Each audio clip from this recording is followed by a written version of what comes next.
Selamat datang di depan saya. Saya memiliki Motorola Moto G67 dan hari ini saya akan membahas unboxing beserta melihat sekilas perangkat ini, spesifikasinya, dan fitur-fiturnya. Dan finally saya juga akan memberikan pemikiran serta opini umum saya seiring berjalannya video ini.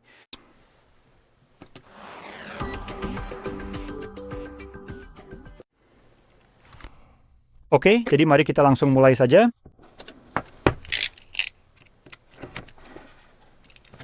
Nah, ini dia. Nah, ayo kita lihat. Ini dia saatnya. Jadi sekarang mari kita keluarkan ponselnya dari dalam kotak ini untuk melihat detailnya.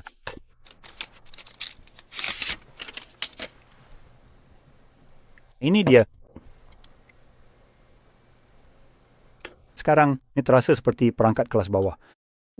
Saya belum mengecek harganya, tapi saat pertama kali dipegang, rasanya memang seperti perangkat budget. Jadi ya begitulah. Dan di sini kita juga mendapatkan kabel pengisi dari tipe C ke tipe C, serta dokumen-dokumennya. Dan ya, memang hanya itu saja, oke? Jadi mari kita mulai dari layarnya pada perangkat ini. Layarnya berukuran 6,78 inci. Sebenarnya tidak juga, tapi ini adalah layar AMOLED dengan 1 miliar warna, refresh rate 120 Hz, dan layarnya juga ternyata sangat terang, dengan puncak kecerahan mencapai 5000 nits. Layar ini juga memiliki resolusi 1272 kali 2772 piksel, yang membuatnya berada di angka yang sangat bagus, yaitu 450 piksel per inci, yang mana cukup bagus. Selain itu, layarnya dilapisi dengan cornered glass 7i mesh level 4. Jadi tampilan di sini sebenarnya adalah layar solid. Tidak ada hal buruk yang bisa dikatakan, kecuali sudut-sudut layar ini agak terlalu membulat.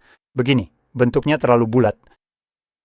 Nah, ini hanya soal preferensi pribadi, tapi entahlah, ini terasa agak ketinggalan zaman dalam hal seperti bagaimana radius ini. Jadi, begitulah. Mari kita lanjutkan. Saya akan menjelaskan pengaturannya secara singkat. Lewati ini.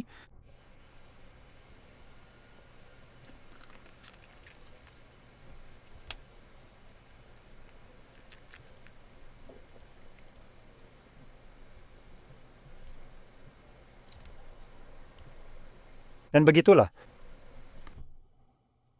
Baiklah. Jadi saya akan sesegera mungkin mengaktifkan aplikasi kamera ini.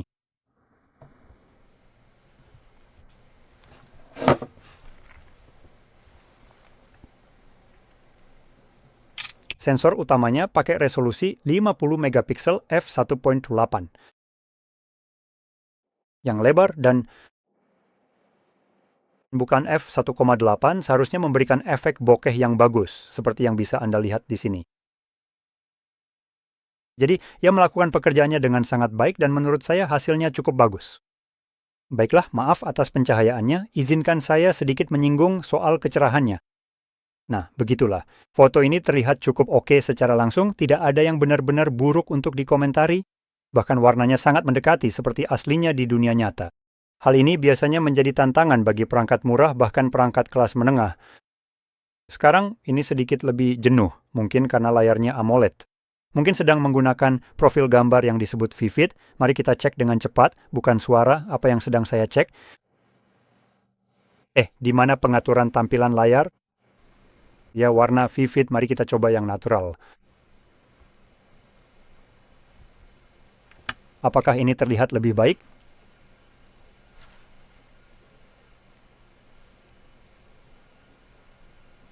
Tidak terlalu banyak berubah. Sekali lagi, entah kenapa tingkat kecerahan di sini adalah foto ini. Agak kurang pas. Sekarang kameranya agak kesulitan menangkap ini. Tidak terlihat sekelam seperti yang tampak di video ini. Jadi ini perlu diingat. Dan misalnya exposure ini terlihat cukup bagus. Jadi bagaimanapun, saya akan turunkan kecerahannya, mengingat sekarang sudah di tingkat maksimal. Jadi mari kita gunakan sensor wide pertama. Kita juga punya kamera sekunder, yaitu 8 megapiksel f2,2 ultra wide 118 derajat. Dan itu akan menjadi prisma. Yang ini di sini dan di sini kita punya kamera palsu. Sekarang Motorola belum belajar dari kesalahannya, mereka masih mencoba memalsukan kamera di bagian belakang sini. Karena entahlah, 4 lingkaran kelihatan lebih bagus daripada 3. Saya tidak bisa. Saya benar-benar tidak tahu kenapa.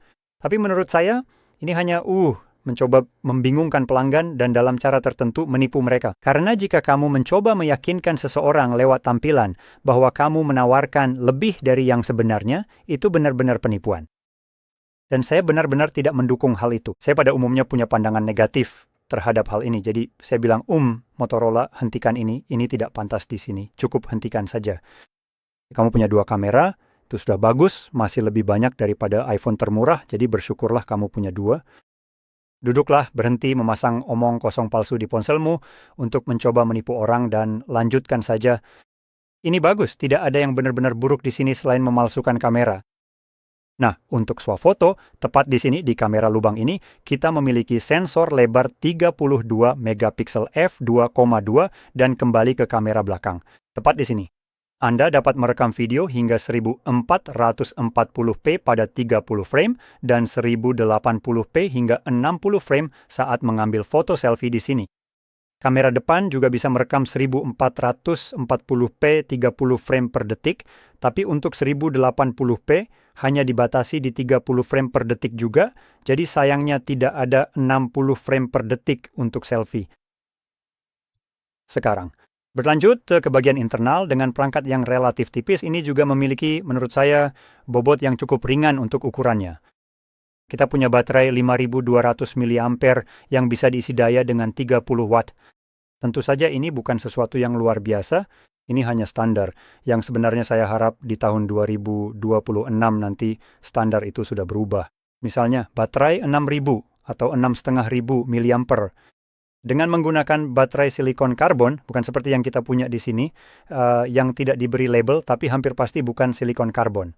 Karena kalau pakai itu, perangkat ini bisa punya kapasitas 6000, bukan 5200 seperti sekarang. Selain itu, perangkat ini ditenagai oleh prosesor 6300 dengan harga terendah. Perangkat ini dilengkapi dengan RAM 4 GB dan penyimpanan internal 128 GB. Tetapi, untungnya konon jika saya tidak salah, itu bisa dibuang begitu saja. Menggunakan kartu SD agar Anda memiliki lebih banyak ruang penyimpanan sehingga Anda tidak perlu mengeluarkan uang tambahan. Untuk mendapatkan angka 256 itu, Anda cukup memasukkan kartu. Sekarang pilihan lain di sini untuk penyimpanan dan RAM adalah 256 serta 4 GB RAM dan 256 serta 8 GB RAM. Jadi, dari segi penyimpanan, anehnya saya justru akan merekomendasikan untuk memilih versi yang paling mahal, yaitu 8 GB RAM dan 256. Jika Anda memang berencana membeli perangkat ini. Karena 4 GB terasa agak kurang dan 256 GB penyimpanan juga tergolong kecil. Setidaknya untuk penggunaan pribadi saya, kapasitas ini tidak cukup. Di perangkat pribadi saya punya setengah terabyte, tapi itu sebenarnya berlebihan. Menurut saya, 256 adalah titik manis yang seharusnya dimiliki sebagian besar ponsel karena kapasitas ini cukup untuk menampung semua foto, video, dan aplikasi Anda, sekaligus memberi sedikit ruang lega sehingga Anda tidak perlu terus-menerus khawatir. Apakah penyimpanan saya akan habis? Cukup hapus beberapa aplikasi saja. Jadi itu saja. Dan terakhir, kita akan membahas soal kualitas build-nya yang sebenarnya bukan yang terbaik. Sebagian besar terbuat dari plastik. Jadi, bagian depan menggunakan kaca, tentu saja, dengan corner glass 7i, tapi bagian belakangnya menggunakan eco leather atau silikon polimer. Jadi, pada kenyataannya, ini hanya plastik saja, dan rangkanya juga terbuat dari plastik. Kita ada punya sensor sidik jari di bawah layar, tombol power jelas tidak memiliki sensor sidik jari pada kasus ini. Kita punya tombol volume tepat di atasnya, keduanya terasa plastik di bagian atas. Kita hanya mendapatkan saya rasa ini adalah mikrofon peredam bising, dan ada sedikit tanda Dolby Atmos di sini entah untuk alasan apa. Lalu kita mendapatkan tray SIM SD, di mana tray itu juga bisa menampung 2 kartu SIM dan tidak ada kartu SD tergantung konfigurasi yang kita pilih. Dan di bagian bawah, kita punya mikrofon, port pengisian Type-C, dan grill speaker. Jadi itu saja semua ciri yang ada sekarang. Sekarang sorry kita bahas harganya dengan cepat, yang sebenarnya belum saya cek. Dan GSM Marina, dari situlah saya mendapatkan semua informasi ini, mengatakan bahwa itu akan segera hadir, harganya sekitar 200 euro. Sekarang, saya akan mengecek ulang hal itu, hanya untuk memastikan bahwa ini benar-benar akurat dan akan segera dirilis.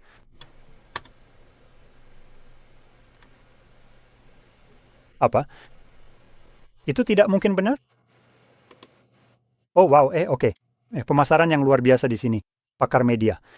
Anda benar-benar menetapkan harga ini sebesar 120 PLN, yang kira-kira setara dengan, saya tidak tahu, 30. Tetapi kemudian Anda menambahkan biaya kecil untuk 10 bulan. Mengapa Google bahkan mengizinkan pembayaran cicilan sebagai harga? Apa? Tidak, jadi harga itu sebenarnya adalah 1.300 PLN. Dan pengecekan cepat. Saya akan membatalkan ini. Ini sekitar 300 orang kelas dolar sekarang. Ini bukan perangkat murah untuk apa yang ditawarkannya menurut pendapat saya. Sekarang saya ingin membahas satu hal penting dengan cepat meskipun saya rasa ini tidak akan mencakup perangkat ini. Hal ini akan cukup berpengaruh bagi Motorola ke depannya. Secara pribadi, saya merasa perangkat mereka terlalu mahal untuk apa yang mereka tawarkan. Perangkat-perangkat ini sebenarnya tidak memberikan banyak fitur dan harganya terlalu mahal. Harga ini $300 I settled. Harga ini menurut saya sekitar 2 kali lipat dari apa yang saya rela bayar untuk ponsel seperti ini. Mengingat ada alternatif lain yang juga seharga $300 dan menawarkan nilai yang jauh lebih besar untuk uang tersebut. Ponsel ini tidak menawarkan hal itu sama sekali. Jadi saya akan merekomendasikan beberapa ponsel jika Anda ingin mendapatkan wawasan tentang perangkat lain dengan harga yang sama, yang juga akan menawarkan nilai luar biasa untuk uang tersebut. Sebagai gantinya, jika Anda sebenarnya tidak terlalu peduli dengan Motorola, namun salah satu hal yang ingin saya sampaikan tentang Motorola untuk kedepannya, mungkin jika Anda tidak keberatan menunggu, Motorola telah mengumumkan bahwa mereka bekerja sama dengan Graphene OS. Jadi Graphene OS membuat sebuah postingan bahwa mereka senang mengumumkan kemitraan jangka panjang dengan Motorola. Kami berkolaborasi pada perangkat-perangkat masa depan yang memenuhi standar privasi dan keamanan kami dengan dukungan resmi dari Graphene OS. Sekarang, bagi orang-orang yang belum tahu apa itu Graphene OS, ini adalah sistem operasi untuk ponsel Anda yang berjalan di atasnya.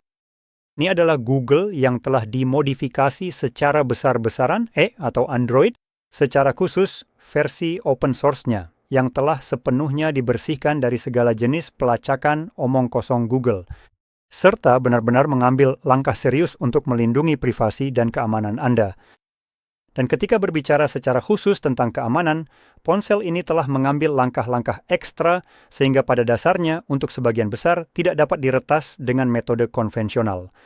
Jika Anda pernah mendengar cerita seperti misalnya pemerintah entahlah menangkap seseorang, dan mereka pada dasarnya mendapatkan beberapa informasi yang memberatkan dari ponsel orang tersebut tanpa pernah benar-benar mengajukan surat perintah pengadilan untuk itu, mereka hanya meretasnya saja. Untuk Graphene OS, hal seperti itu tidak akan benar-benar terjadi. Ponsel ini direset setiap hari, oleh karena itu perlu dimasukkan PIN setiap hari. Dan saat ponsel direset, PIN tersebut akan terhapus. RAM. Dan setahu saya, cara ponsel diretas adalah melalui pemerintah dan hal-hal semacam itu. Ketika menyangkut privasi, pada dasarnya ini dilakukan dengan mendapatkan akses ke RAM dan menonaktifkan perlindungan. Jadi PIN, kata sandi, atau apapun milik Anda akan tersimpan di sana. Namun saat ponsel direset, pada dasarnya hanya siklus reboot normal. Ini membersihkan data sehingga pemerintah tidak dapat mengambil apapun dari sana untuk mengakses ponsel Anda. Selain itu, ini jelas menghilangkan semua omong kosong pelacakan yang dimiliki Google di perangkat mereka. Jadi ponsel Anda jauh lebih aman, jauh lebih pribadi, lebih jarang memata-matai Anda, dan secara umum sangat bagus. Jadi, saya sendiri bersedia membayar lebih untuk perangkat yang menawarkan Graphene OS langsung tanpa perlu pengaturan tambahan beserta fitur-fitur privasi tersebut. Saya bersedia membayar lebih. Ini adalah sesuatu yang sangat ingin saya miliki. Dan tampaknya Motorola menanggapi langkah itu dengan serius dan bergerak ke sana dalam kemitraan dengan salah satu sistem operasi paling aman yang ada, atau turunan dari Android. Dan di masa depan, ketika Motorola mulai merilis ponsel yang sudah dilengkapi dengan Graphene OS sejak awal, saya benar-benar akan merekomendasikan mereka ketika mereka sudah menggunakan sistem operasi ini, atau jika Anda bisa menginstalnya dengan mudah. Karena saat ini, Graphene OS pada saat rekaman ini hanya mendukung perangkat Pixel, jadi cukup menyenangkan juga bahwa mereka memperluas cakupan mereka untuk mencakup dalam hal ini Motorola. Namun demikian, jika privasi bukanlah sesuatu yang Anda pedulikan, meskipun menurut saya Anda seharusnya peduli, saya punya beberapa alternatif perangkat lain yang menawarkan lebih banyak dengan harga yang sama, dan perangkat-perangkat itu utamanya adalah Poshio. Jadi saya rasa tadi, kalau saya bisa mengetik dengan benar, coba kita lihat apakah yang ini. Oke, itu yang berbeda. Tidak, tunggu, maaf. Izinkan saya memeriksanya sebentar. Saya ingin memastikan bahwa harganya sama. Kira yang ini lebih mahal, jadi bukan ini pilihannya. Pasti yang ini tidak. Jadi kurasa ini yang tepat. Ada dua ponsel yang bisa saya rekomendasikan, dengan 2 titik harga yang sedikit berbeda. Jadi, yang sebenarnya lebih murah dari ini dan menawarkan lebih banyak fitur adalah CMF Phone 2 Pro. Dan untuk memberikan perbandingan singkat, CMF Phone 2 Pro memiliki pengisian daya yang sedikit lebih cepat, tapi hanya 3 watt dan kapasitas baterainya 200 mAh, lebih kecil. Jadi bisa dibilang dari segi baterai dan pengisian daya, keduanya hampir sama. Ponsel ini memiliki RAM 8 GB di varian terendahnya, dan itu satu-satunya pilihan yang ditawarkan, serta hadir dengan penyimpanan 128 atau 256 GB. Namun perlu diingat, harganya lebih murah, jadi sekitar $250 atau mungkin bahkan $200 saat ini, karena ini bukan perangkat yang benar-benar baru. Kurasa sudah sekitar 1 tahun sekarang. Ya, umurnya tepat 1 tahun, saya jelas masih bisa membelinya baru, tapi sebagai perangkat yang sudah berumur 1 tahun, harganya bahkan bisa turun hingga sekitar 200. Jadi jumlahnya sekitar 100 dia. Harganya 2/3 dari harga yang kita miliki di sini. Selain menawarkan RAM yang lebih besar sejak awal, dan juga penyimpanan yang dapat diperluas. Dan yang akan menjadi penentu di sini adalah prosesornya. Perangkat ini ditenagai oleh prosesor Dimensity 7300 Pro. Prosesornya akan jauh lebih cepat daripada yang kita miliki di sini, karena perangkat ini sebelumnya menggunakan Dimensity 6300. Jadi yang Anda peroleh adalah, jika Anda melihat prosesor dari Dimensity, dan angka-angka ini, misalnya angka 6 itu semacam tingkatan seberapa bagus prosesor tersebut. Sedangkan angka-angka lainnya hanyalah model-model dari prosesor itu sendiri. Jadi, ini sangat mirip dengan prosesor Intel, di mana kita punya i5 atau i3, i5, i7, dan sekarang i9 sebagai prosesor. Benar, kan? Semakin tinggi angkanya, semakin premium produknya. Dengan cara yang sama, hal ini juga berlaku pada prosesor Dimensity. 6000 itu kelas bawah, sedangkan 7000 lebih tinggi. Itu sesuatu yang saya anggap sebagai prosesor kelas menengah atau menengah ke atas. Bukan yang terbaik, menurut saya ini hanya sedikit di atas apa yang biasanya dianggap sebagai kelas menengah. Jadi, jelas sekali ponsel CMF ini memiliki prosesor yang lebih cepat dan lebih baik, yang merupakan kelas lebih tinggi dari tahun yang sama.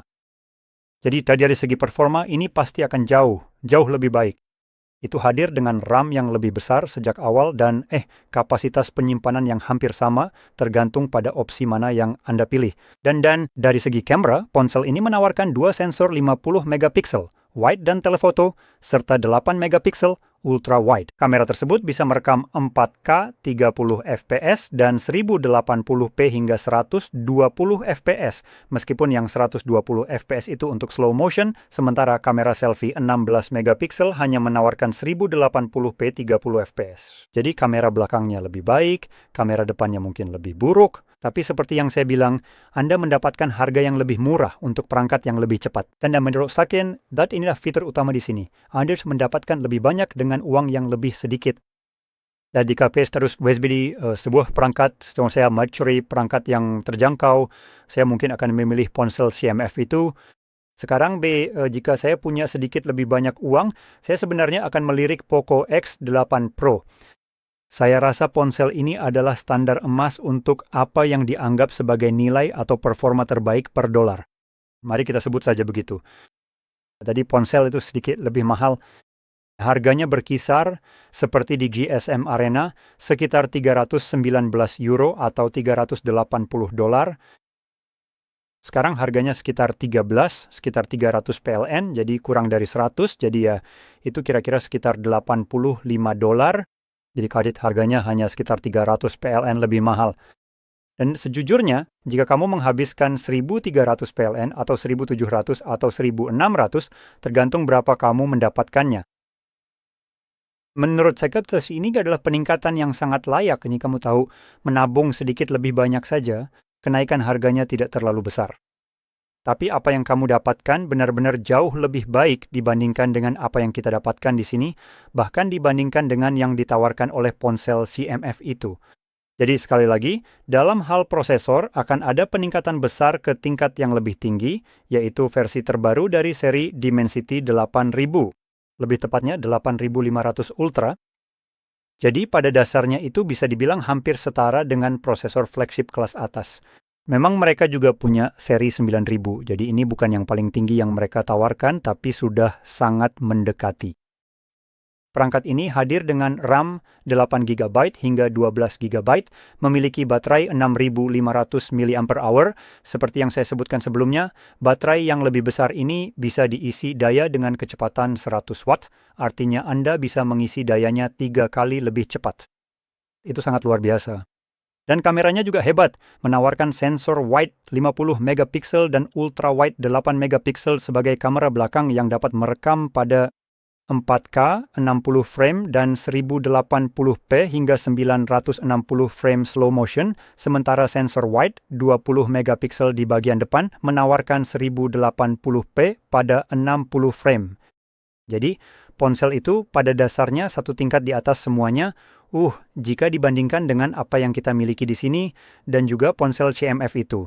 Ponsel ini meningkatkan tampilan, meningkatkan baterai, kami suka kecepatan pengisian dayanya, pemrosesan, RAM, tipe penyimpanan karena penyimpanannya lebih cepat, dan kameranya. Kualitas build-nya jadi benar-benar meningkat di seluruh bagian pinggirannya. Dan ini adalah pilihan yang bagus jika kamu ingin mengeluarkan tambahan sekitar 80 dolar untuk perangkat itu.